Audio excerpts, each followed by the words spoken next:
August 9th, 378. AD, mid-afternoon heat presses down on the rolling hills outside Adrianople.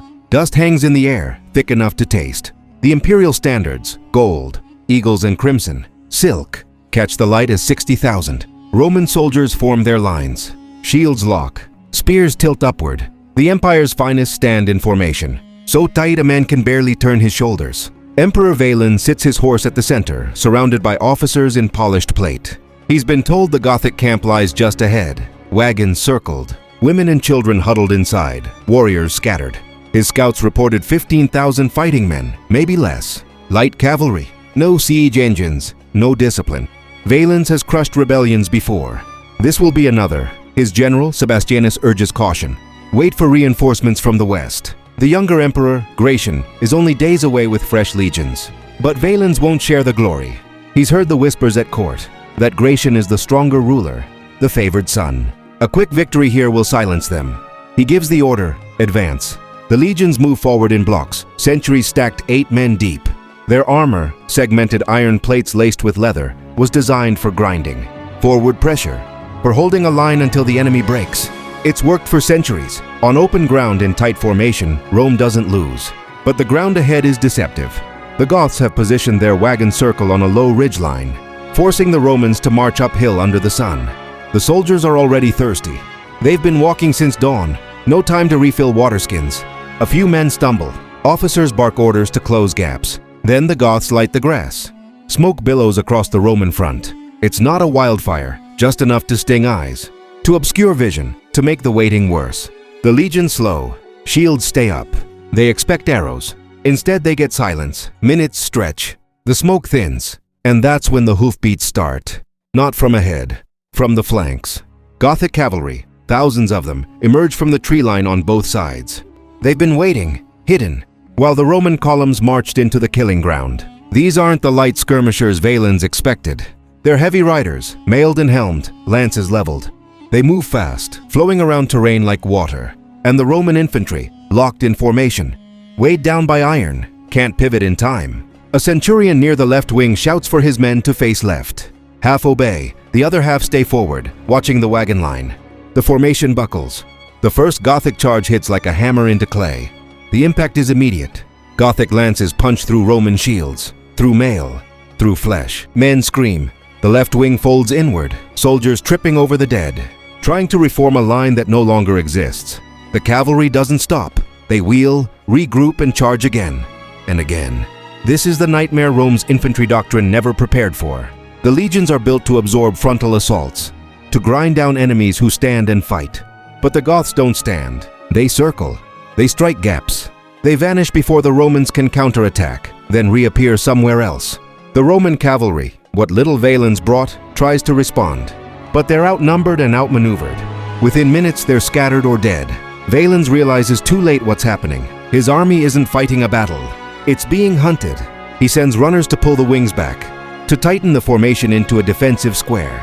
But the lines are already tangled. Units meant to be in the rear are now exposed. Auxiliary troops, lightly armored, recruited from frontier provinces, panic first. Some break and run. The Goths ride them down in the open. Others press inward, shoving into the heavy infantry for protection. And the crush begins. In the center, where the Emperor's guard stands, men are packed so tightly they can't raise their weapons. A soldier near the standard drops his gladius. It falls between boots and he can't bend to retrieve it. Another man vomits from heat stroke and the smell of blood. They're still in formation, technically. But formation means nothing when you can't move. The Gothic infantry, who've been waiting behind their wagons, now advance on foot. They don't need to break the Roman line. It's already broken itself. They walk into the gaps, axes and spears working methodically. The Romans, exhausted and dehydrated, can barely lift their shields. Some fight. Many just stand there, waiting for it to end. Sebastianus dies early, cut down trying to rally the left flank. His body disappears under hooves and trampled mud.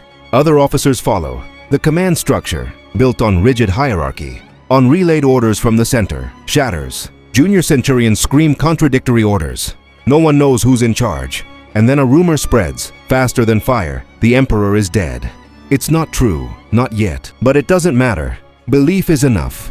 Soldiers who might have held one more minute drop their weapons.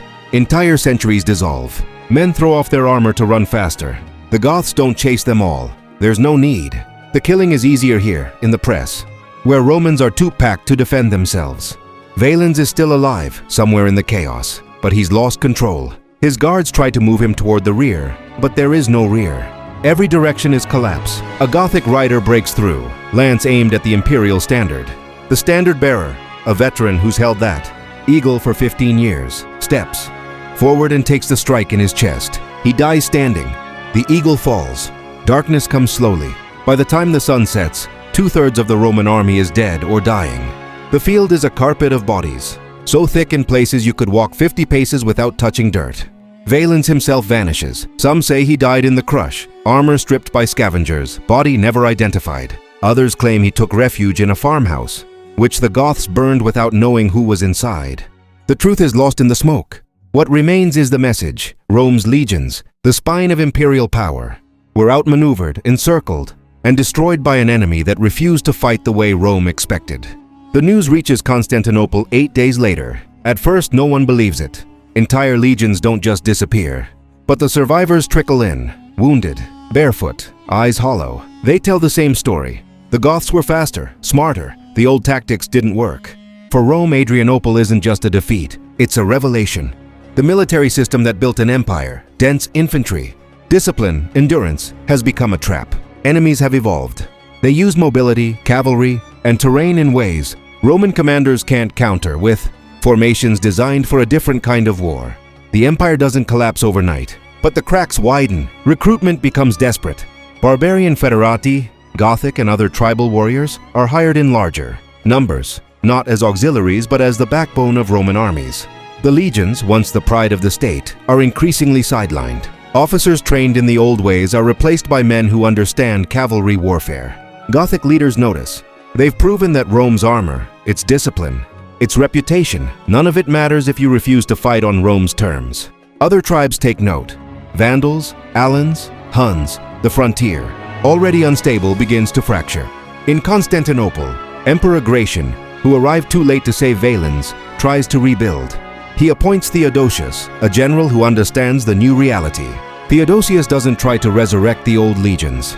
He adapts, he negotiates, he settles Gothic tribes inside the empire, trading land for military service. It's pragmatic, it's necessary, but it's also an admission. Rome can no longer dictate terms. Adrianople becomes a teaching moment, though not the kind Rome wanted.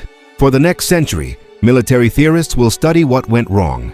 The overconfidence, the failure to scout, the rigid formations that couldn't respond to a flanking attack. But the deeper lesson is harder to accept. Superiority is conditional. The tactics that made Rome invincible weren't eternal laws of warfare. They were tools that worked until someone found a counter. The battlefield outside Adrianople is abandoned quickly. Scavengers strip the dead. Farmers avoid the site for years, claiming the soil won't grow anything. Locals say you can still find bones there, rusted armor fragments half buried in the earth. Whether that's true or folklore doesn't matter. The memory persists. By the time the Western Roman Empire falls a century later, Adrianople is remembered as the beginning of the end.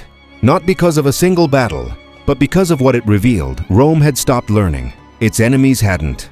The Gothic cavalry that shattered. The legions didn't do it with superior numbers or better equipment.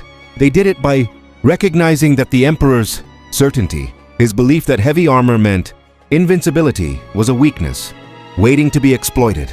And on that hot August afternoon, in the dust and smoke outside Adrianople, they proved it.